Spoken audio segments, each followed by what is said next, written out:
Members,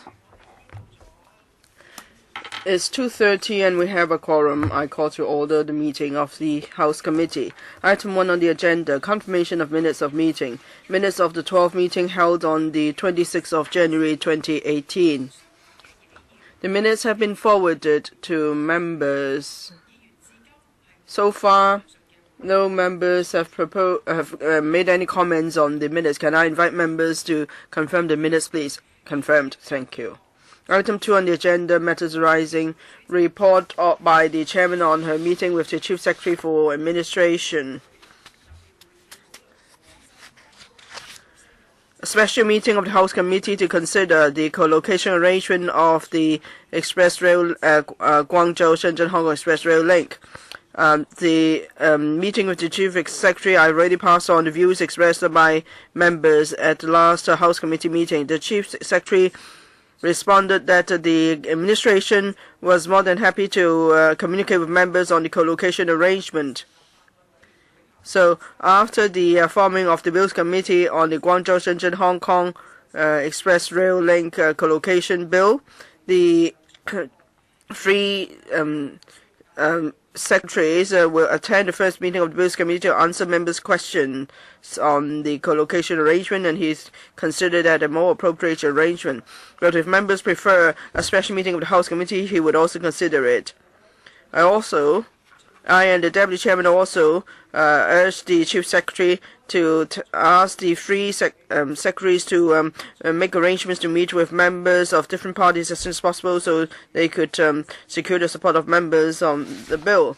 Now, after the meeting with the Chief Secretary, I liaised with I and the Deputy Chairman liaised with members of different parties, and I and the pro-establishment camp members believe that because the bill has already been gazetted, so we ask the three principal officials to come to the first meeting of the Bills Committee to explain the bill and answer questions that would be more appropriate. Deputy Chairman, I understand you've also gauged the views of the Democratic camp, right?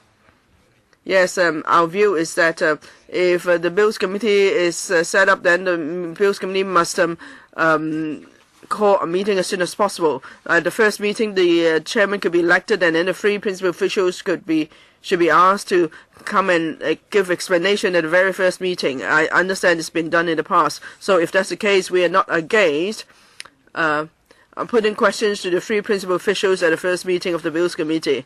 And we must also point out that there are many of questions, and the three principal officials may not be able to answer all questions at the first meeting. So they should be prepared to come back again for another meeting. So that's all from me. I wonder if the Democratic camp members have anything else to add. Ms. Tanya Chen. Thank you, Madam Chair, and thank you, Deputy Chairman, for conveying our views adequately. Now, this is the first time ever that within the administrative region of Hong Kong, something like this is happening. On the question of legal issues, I'm sure there will be much discussion. But another point is also very important, and it seems that it's happened in the past on an ongoing basis. On the one hand, we scrutinize a bill, but then on the various arrangements about the XRL, on the other, Mr. Frank Chang is doing something really bad. I'm just giving out bits of information. Now we have only received very little information on the arrangements, and it's not fair to us and to members. So I hope they will be transparent and come forward with any information they have. Mr. Martin Liao. The pro-establishment camp considered that as well. We've come to a consensus that we should breach the convention, and we don't see the need to do so. Co-location arrangement involves a major public interest, we agree. We also agree there is much to discuss. But before the Bills Committee is set up and a special meeting of the House Committee is called to deal with issues that will be dealt with by the Bills Committee, we've never had such a precedent in the past, and we don't see the need to do so. We believe the Bills Committee is the best platform for. I agree with the chairman and deputy chairman that the Bills Committee is the best place to deal with such issues. We understand the three principal officials will attend the first meeting to answer questions. I understand certain issues may not be addressed in one meeting, but it's for the Bills Committee to follow up on those issues, not for the House Committee to hold one or two special meetings to deal with it. If members are very much concerned about these issues, then they should join the Bills Committee. We haven't, the signing up period hasn't started yet, so if members really are concerned about the bill, please do join the Bills Committee. Mr. Tommy Zhang. I agree with the other two members. That's usual practice. The deputy chairman said that we may not be able to take all questions in 2 hours. So may I make a suggestion, since there will be so many questions?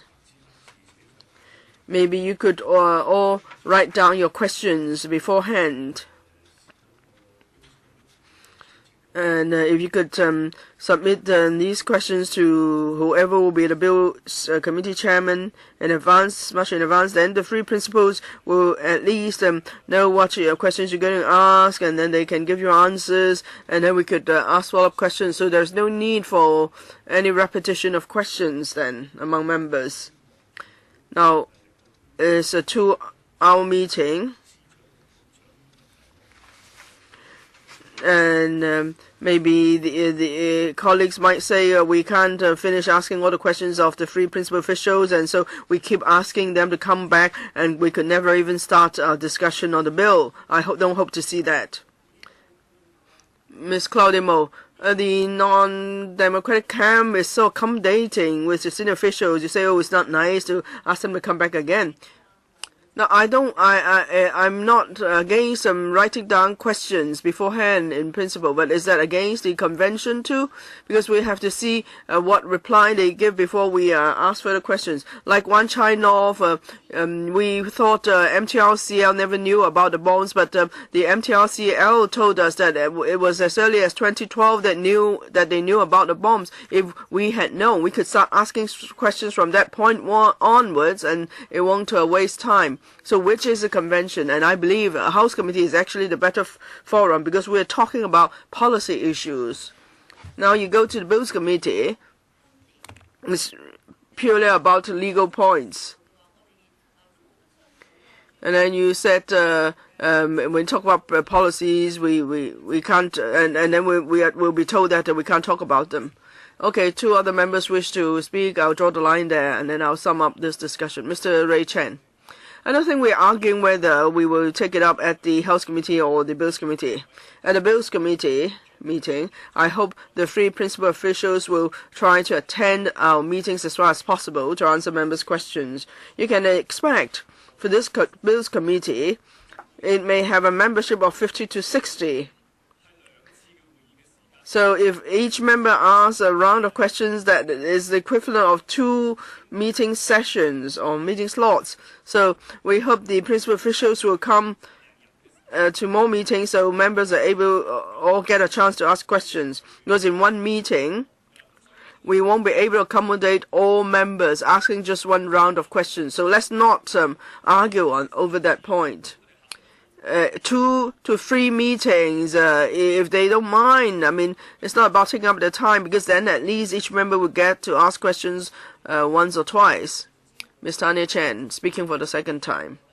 I don't know, perhaps the pro-establishment camp members have not experienced this. Since the announcement of the co-location arrangement in July last year, I've written many letters. I've put oral questions and written questions, but I've got very little by way of reply. But yes, I have submitted questions. If only they would answer my questions. I'm not a beggar, and you're not a beggar either. It is a duty to come and answer our questions. I'm doing my duty, and they're not doing the duty. If we keep asking questions, why aren't we allowed to do so? Well, when it comes to the co-location, then tempers flare. So let's come back to the House Committee and discuss issues rationally. Now, thank you, members, for your views. I think on the whole, members agree to let the Bills Committee deal with the co-location arrangement. Now we want to make sure a meeting is called as soon as possible, so members have the earliest opportunity to ask questions of the principals, officials. So we agree. Definitely, the Bills Committee will be set up, and we'll ask the Secretary to arrange the first meeting of the Bills Committee as soon as possible. And at the first meeting, apart from electing the chairman, if there's a possibility, then the principal officials should also be invited to come and answer questions. So we'll, as to how many meetings the principal officials should come to, then we'll look at the actual needs. Okay, next item 3. On the agenda, business arising from previous council meetings. Legal Service Division report on bill referred to the House Committee in accordance with Rule 54(4). Guangzhou-Shenzhen-Hong Kong Express Rail Link Co-location Bill. LC paper number LS31/17 to 18. Can I invite the legal advisor to take us through this bill, please? Briefly. Thank you, Madam Chair. The bill seeks to implement the co-location arrangement at the West Kowloon Station of the Hong Kong section of the Guangzhou-Shenzhen-Hong Kong Express Rail Link. It seeks to declare an area as the mainland port area, which is the West Kowloon Station mainland port area. It will cover the jurisdictions and all issues. Now, just now, members already gave their views on the bill, and I believe members will want to set up a subcommittee. Members, do you wish to form a subcommittee, Bills Committee, rather? Mr. Tommy Chung proposes a Bills Committee, Ms. Tanya Chen, Mr. Gary Chen, Mr. Wu Chi-wei. I'm sure many members will join, so please circulate papers, Clerk. Nick B. Legal Service Division report on subsidiary legislation gazetted on the 26th of January 2018. LC paper number LS28/17 to 18. Can I invite the legal advisor to take us through the subsidiary legislation briefly, please? Yes, this report covers 4 pieces of subsidiary legislation. The first one, Legal Notice 9, LN 9, is to add an antibiotic, Aprenomectin, to Schedule 1 to the antibiotics regulations. So for the supply and sale of this new antibiotic, it can only be done so with prescriptions by certain qualified persons such as registered medical practitioners, dentists, veterinary surgeons, and so on. And also it's to be administered by treatment of certain qualified persons. According to the administration, this drug is for treating cats. So the inclusion of this drug in the schedule is to prevent abuse. The LN has come into operation on the 26th of January 2018 on the date of the application. Members, do you wish to set up a subcommittee? Mr. Wu Chi-wei proposes a subcommittee, right? Will other members join, please? No? Then the Secretary, please circulate papers. Next, LN. Yes, this is LN 10, Madam Chair. Is to add 9 substances to Division A of Schedule 1 to and Schedule 3 and also Schedule 10 of the Pharmacy and Poisons Regulations. So for the sales, supply, and labeling, storage, and so on of the substances, they will be subject to certain restrictions. Put briefly, they can only be supplied with a prescription by a registered medical practitioner, dentist, or veterinary surgeon. And also, it can only be sold on registered premises. The 9 substances are for treating cancer, hepatitis A, hypertension, and so on. It's come into operation on the day of publication in the Gazette on the 26th of January 2018. Members, do you wish to set up as a committee, please? Any request? No? Third one is Legal Notice 11. It amends the statutes of the Hong Kong U so that 2 bachelor degrees, 7 master's degrees, 1 doctor's degree, and 1 postgraduate diploma, which may be conferred or awarded by the Hong Kong U, are added. At the same time, the Chinese titles of 4 diplomas of Hong Kong U will be amended so that these 4 diplomas Chinese titles can conform with the award title scheme of the qualifications framework. The education panel has been consulted, and it comes into operation on the 1st of April 2018. Does any member wish to set up a subcommittee to follow up on this third piece of legal notice? Statutes of the University of Hong Kong Amendment Statute 2018. There is another one, legal advisor, United Nations Sanctions Mali Regulation, and there is no need to table into the Council, and the Legislative Council has no power to amend the legal notice. The legal notice implements certain decisions by the Security Council of the United Nations on sanctions against Mali. We propose to refer the legal notice to a subcommittee to examine the implementation of resolutions of the United Nations Security Council. Does any member object that the legal notice be referred to the subcommittee? No. All right, then, as the legal advisor says, may I remind members that the deadline for amending the subsidiary legislation is the Legislative Council of the 28th of February. If extended by resolution, can be postponed to the 21st of March. Further business for the Council meeting of the 7th of February 2018 in relation to paper number 6/1718 regarding subsidiary legislation and other instruments regarding subsidiary legislations due on the 7th of February. The draft of the report have already been circulated to members. No members have indicated their wish to speak on the subsidiary legislation. Resumption of second reading, committee stage, and third reading. Road Tunnels Government Amendment Bill 2017, Dutiable Commodities Amendment Bill 2017, and Waterworks Amendment Bill 2017. Item number 5, advance information on business for the Council meeting of the 21st of March 2018. Bill, first reading and moving of second reading. Road Traffic Amendment Bill 2018. The House Committee will deal with the above bill at the meeting of the 23rd of March. Item 6, position on Bills Committee and subcommittees. Will members please note that as of the 1st of February, Thursday, there are 10 Bills Committee at work, and also 7 subcommittees formed under the House Committee, 1 relating to subsidiary legislation, and also 2 subcommittees under panels. On the waiting list, there are 11 subcommittees on policy issues, including 2 of which the work has been suspended and awaiting the resumption. Item 7, proposal of Ms. Tanya Chan to seek the House Committee's agreement for asking an urgent oral question at the Council meeting of the 7th of February 2018 on the incident concerning some members of the Eastern District Council being obstructed from entering the venue of the Eastern District Council meeting on the 30th of January 2018. I will invite Ms. Tanya Chan to speak first. On Wednesday, early in the afternoon on the 31st of January, Ms. Tanya Chan made this request that she wished to raise the oral question, and as a matter of established practice, I would deal with Ms. Tanya Chan's suggestion under AOB today. But as members should understand, I don't want to get in the way of the Finance Committee.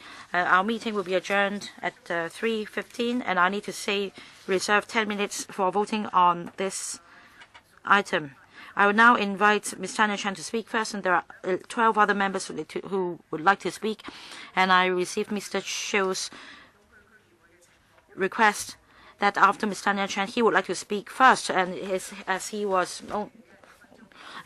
the only Eastern District Councillor that day. Well, in fact, Mr. Kwok Wai Kwang was also a District Councillor there.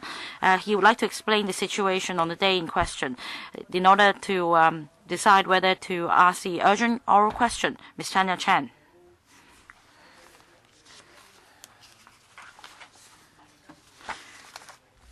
Well, there is no reason for me to give legal advice to the 2 members who would speak after me. But according to the Home Affairs Bureau, on that day, the district office replied that they employed some security guards that day, but they could be breaching Section 23 of the Summary Offences Ordinance, that is, resisting or obstructing a public officer in the execution of his public duty, with a maximum fine of $1,000 and imprisonment of 6 months. It is unknown whether anyone would report the matter to the police. So you're free to say anything you want, but as I think that this matter is serious and that it is unacceptable for the security guards to resist or obstruct district councillors in carrying out their public duty. We have 13 members who would like to speak. In the interest of time, I need to draw a line here, and then we will put this matter to a vote. Mr. Peter Shiu, the meeting was scheduled to start at 2:30, and at 2:20, I heard some noise outside. I went out and I saw 4 men in black blocking some EDC members coming in the conference room. So I went over there and I said, I recognize their faces. They are district councillors, so you should give way. And I understand that there was a controversial item that day, and they would like to question the district officer, and that I think that they should be allowed in. I did ask them to let them in, and then chairman also came out and opened the door for district councillors to come in. When after 3 members went in, the 4th one was blocked, but the door was open by the time, and we went back to the conference room. But before that, at that time, I saw Joshua Wong and Agnes Chow. They held up their passes, but they were not allowed in. According to the staff members, these passes were not registered under their name, and they were not allowed in as a result. 1 minute, how much can I say? Well, sorry, but in fact, you've made your point. Mr. Kwok Wai Kwang, anything to add? Thank you, Madam Chair. Regarding the security guards employed by the district office, I think the district office is responsible for giving an account.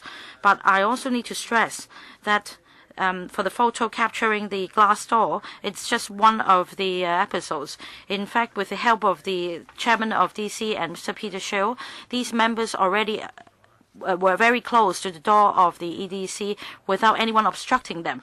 By that time, the meeting had not been aborted. So, indeed, those opposition members were just at the doorway, refusing to get in, blocking the way, so that district councillors from the pro-establishment camp could not get in either, leading to abortion of the meeting. That's the fact. We are not here to discuss what happened that day. If we could put the urgent oral question, or if we could start a motion debate, you can have the debate there. Now we need to decide whether this is a matter of urgency requiring an urgent oral question. Mr. Lau Guofan. Thank you, Madam Chair. I object to the proposed urgent oral question. I think we should not allow any obstruction to the conduct of the district council meeting. But for those, we should go after those who try to make a mess of the meeting venue. And like Mr. Peter Shiu said, well, I think it's inappropriate to cause obstruction to members who would like to enter the conference room. And members were there to discuss community affairs or district affairs. If you politicize a meeting in order to grill the district officer about the election, I don't think it would do any help. I hope that everyone would refrain from politicizing the district council meetings to undermine the operation of the DCs. Mr. Ip Kin Yun, for Mr. Peter Shiu, I think he should be given more time to give us the full facts. I think that this is really puzzling because the district council had this meeting aborted under such circumstances. 4 security guards were hired by the district office. But why is it that at the outset these 4 men in black blocked the way of district councillors? According to the pro-establishment camp members, if subsequently it was the pan-democratic members who caused the obstruction, we need to find out the truth. So Ms. Tanya Chan is right in proposing this urgent oral question. We need to make sure that DC meetings in the future will be conducted smoothly. We need to find out the truth. I think we need to clarify that. Mr. Jeremy Tam, I think it's absurd to say that a district council meeting should not discuss a political issue. If that is true, then the August 31st decision should not have been discussed by district councils and endorsed. You should not just discuss items to your liking. The point is you are getting in the way of people getting in. Well, who caused the obstruction? These 4 men, well, now according to the district office, were employed by them. Well, what happened subsequently was that the meeting was aborted, but let's set this aside. First of all, why were the members blocked? Some were district councillors, some were members of the public. You could say that there were problems with the public's passes and they were blocked. What about district councillors? You cannot argue your way out for blocking them. You cannot block them from entering simply because they are going to say something to the dismay of pro-establishment camp members.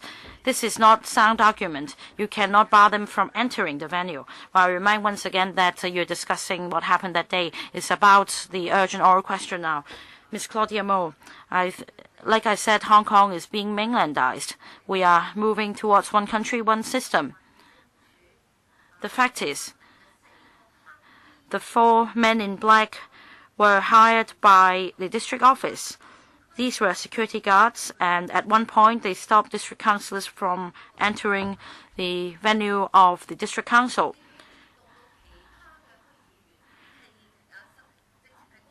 Not until other district councillors came out, including chairman of the DC, did the matter was the matter settled. And in fact,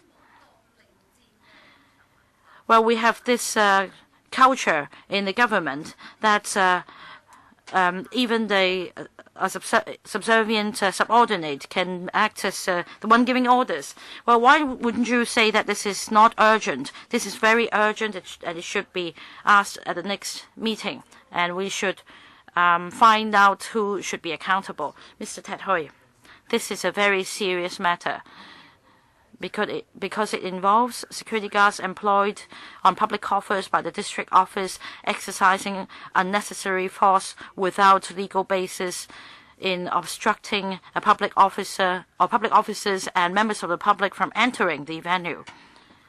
So far, the district office, the secretariat, and the chairman of the district councils have not come out to explain why the security guards acted in such a manner and in what capacity they acted in such a way. If there is no explanation, such a culture will spread to other district councils, so that whenever there is a sensitive issue, so that whenever they are afraid of demonstrations and protests, they would just use force to stop people from coming in the venue. And we have district councils having various meetings at different districts, and we discuss the collocation arrangements and other political issues. This is happening every day. Mr. Holden Chow, the opposition in fact would like to protest at the district council meetings. They are picking on the district officer for her decision for the by-election. Well, it is entirely reasonable that we devise measures. If there is any accusation against security guards for suspected obstruction of public offices, it should be up to the police to conduct investigation. This is not a platform for members to ask an urgent oral question, and we should not discuss the matter on this platform. If every time the district council is under fire and we discuss the matter here, then we'll all be swamped. Mr. Alvin Yeung, I think Mr. Holden Chow's logic is peculiar. He seems to suggest that the security guards are right and the district council is right, and yet you don't want the bureau chief to come out and explain. Just let him say that the opposition camp is in the wrong. Is it that you know that you're wrong, that you want to stop the bureau chief from coming to explain to us? You don't act so hastily in defending the government. If you think that the truth is on your side, just let us ask a question. Let the government condemn us. I don't know what that logic is. That is why, for the pro-establishment camp, they only discuss items to their liking. Whereas if they want to sweep some sensitive issues under the carpet, they would do the same. That's their logic. Mr. Wong Kwok Kin, Madam Chair. for this Eastern District Council case is just a political show. But then what has a political show to do with this council? Why must there be an urgent oral question at the Legislative Council?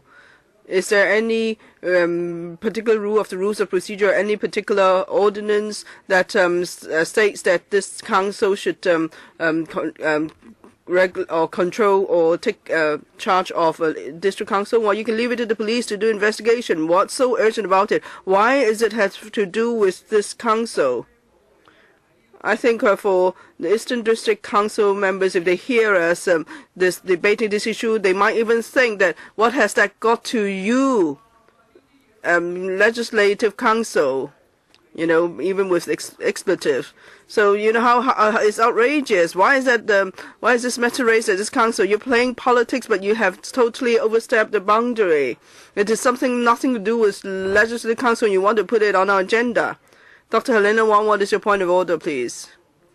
Madam Chair, can you please ask Mr. Wong Kok-Kin to explain what is meant by dude, which is something he said. Whatever Dr. Helena Wong interpret that to be. Dr. K. Kwok, now I'm really angry. There are members here who represent the District Council. They won't say anything, and we have to speak up. How come Hong Kong's become the mainland? Now, of course, this council has the duty to look at any chaos. Now, what happened at the Eastern District Council will only happen on the mainland. That is, there are certain people there blocking district councillors from going to the chamber for a meeting. So how come the district councillors say nothing here? This is something so serious. You want to trace the origin. The district officer of this Eastern District Council office has helped the SL government to disqualify a candidate. And now you're scared, you don't want a meeting. And you can even block district councillors from coming to the meeting. And that's an important issue. It's definitely against the core values of Hong Kong. All members must be able to attend meetings, so we have to pursue this matter. Mr. Ray Chen. Well, let's focus on these 4 men in black under instructions. Did they block Eastern District councillors from attending meeting? That's really the key issue. Yes, I support the urgent oral question, but I don't think Andrew Leung would allow it. I would like to correct what Mr. Wong Kok-Kin. It's not the case that this council has nothing to do with district council affairs.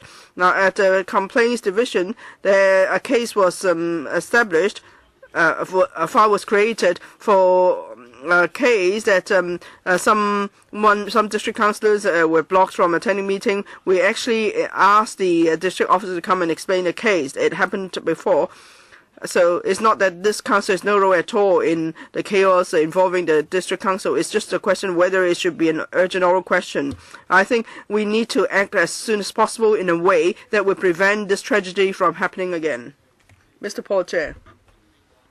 Now, if we use a Rule 24(4) to do with that, it involves whether security guards have inappropriately exercised their powers. Or is it the case that someone else has undermined this name registration system with visitors' passes? And also, it's not about whether those district councillors were prevented from attending a meeting or they chose not to attend the meeting, so the meeting was eventually aborted.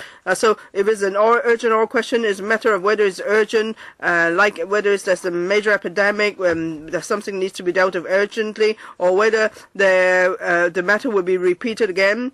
I don't see any evidence on that. Mr. Ted Hui himself has charged the Central Western District Council meetings on many occasions, but other than that, I don't remember there's been repeated storming of the district councils.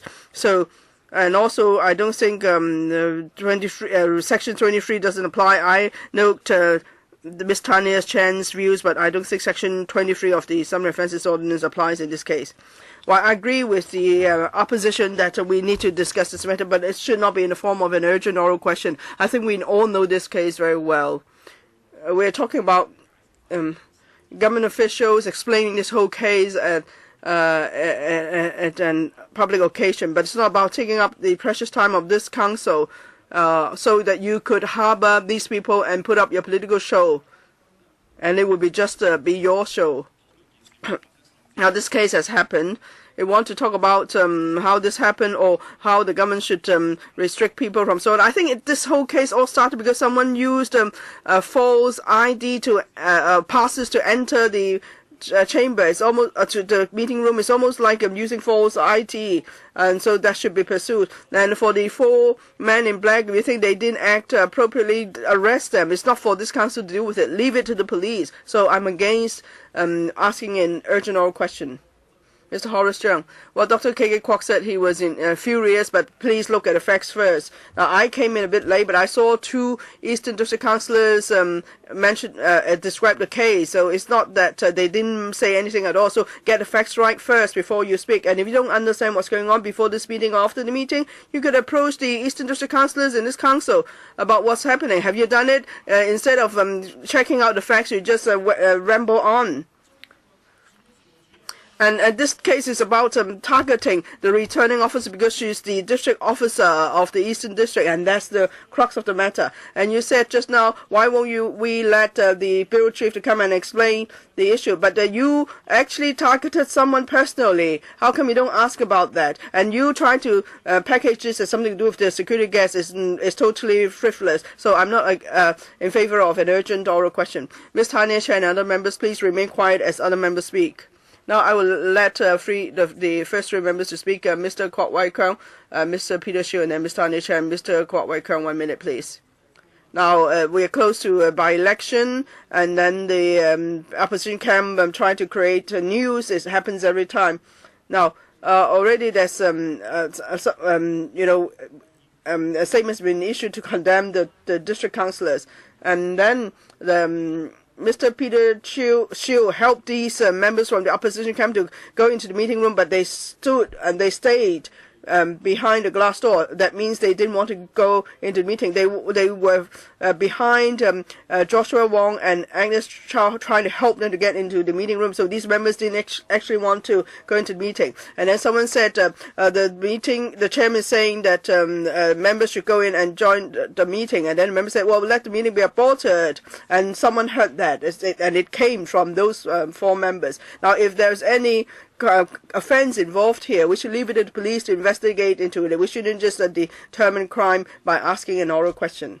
Mr. Peter Shiu, now I try to help members to go into the meeting. If the meeting was aborted because only 15 were there. In fact, 3 other members already joined the room. So these members were only 10 feet away from the meeting room. They could come in, but they did not. So you can decide who caused the abortion of the meeting. And as I said, those people who held the passes, these passes didn't belong to them actually, because already at the ground floor they started charging. I didn't know that. I didn't witness that because I drove up and parked in the car park. Anyway, when I walked past, I did not see Joshua Wong and Agnes Chow. But once the door was open, those 2 persons followed and others to come through. So you could see the whole process from the video, and there were many journalists present. And I must add to the 4 security guards. I recognize one of them. He was a security guard, definitely. Mr. Tanya Chen. Now you said that condemnation was issued, but this is your own show. We just saw that someone fell on and lie on the floor. It was only Peter Shiu who was going through back and forth. So don't say this is a political show. And those 4 men in black, they never answered requests to show their ID. Now, if those district councillors already showed their identity, why wasn't the door open for them? And even if it's for 1 minute, it's illegal detention. And it's best if the police would conduct an investigation. But why is the reason for this urgent question? Because there is a district council meeting every day of the week.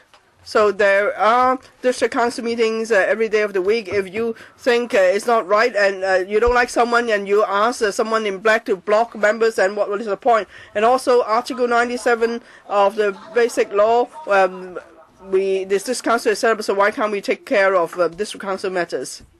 Okay, I've heard the different views of members. Let's vote on whether will recommend to the President to allow the urgent oral question. So let's proceed to a division. Can I ask Mr.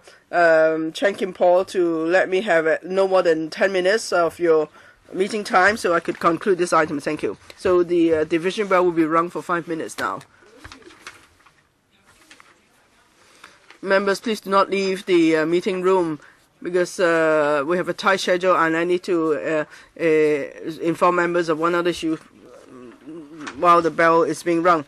Now, in accordance with Rule 10 of the House Rule, if members wish to ask an urgent oral question without notice, the members should seek the consent of the House Committee as far as practicable before submitting the urgent question to the Secretary. As members know, if it's after Friday, members could request to ask an urgent oral question directly to the President.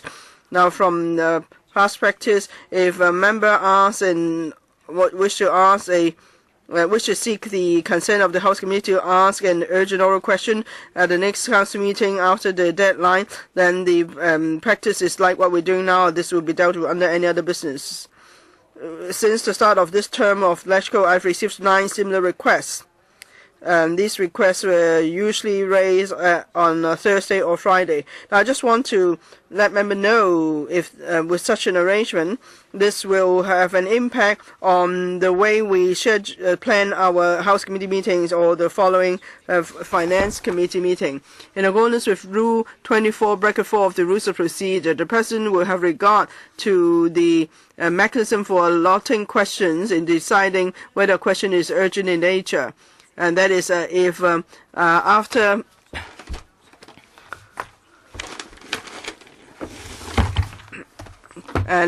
because if after the time the council meeting, then the question's urgency is no longer stressed, then it will be considered an urgent question. Anyway, we've just considered the content of the urgent question. And as you know, on Wednesday there is the Chief Executive's question time. That's actually a chance for members to ask questions, so you don't have to wait in line to ask oral questions at the regular council meeting. So I will therefore ask the Secretariat to review Rule 10 of the House Rule to see whether this is the best arrangement. This is to ensure that our meeting could be conducted effectively. It's now past 2 minutes and 25 seconds for the division bell.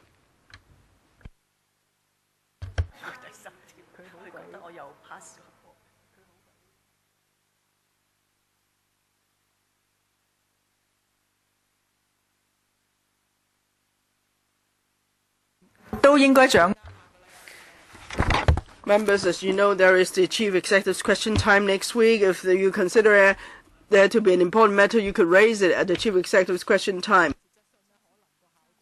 Probably it works even better to put questions to the Chief Executive than to ask an urgent oral question.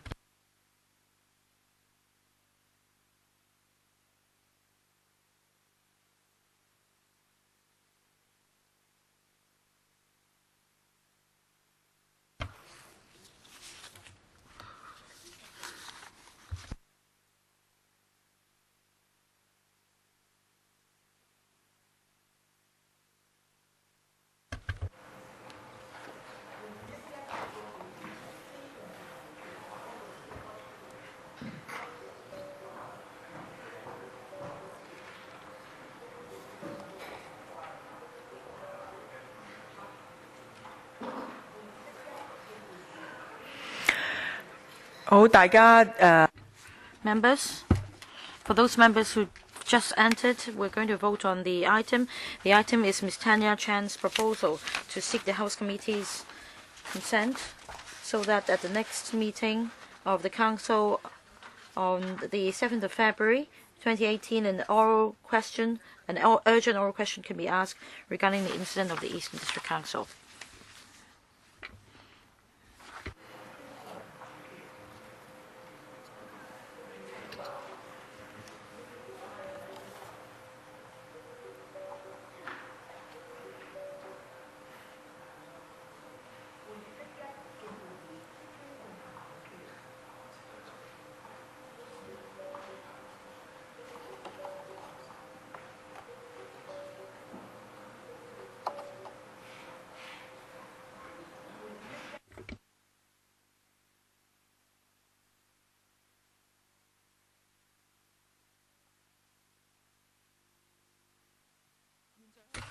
Voting begins. Members, please press the attendance button before you press the button to vote. Before I announce that the voting is closed, please check your votes. Are there questions? Do you need more time? If not, voting is closed. Please display the result, Madam Clerk. Voting result, 18 for, 32 against, no abstention. I declare the proposal negatived. Meeting's adjourned. Thank you.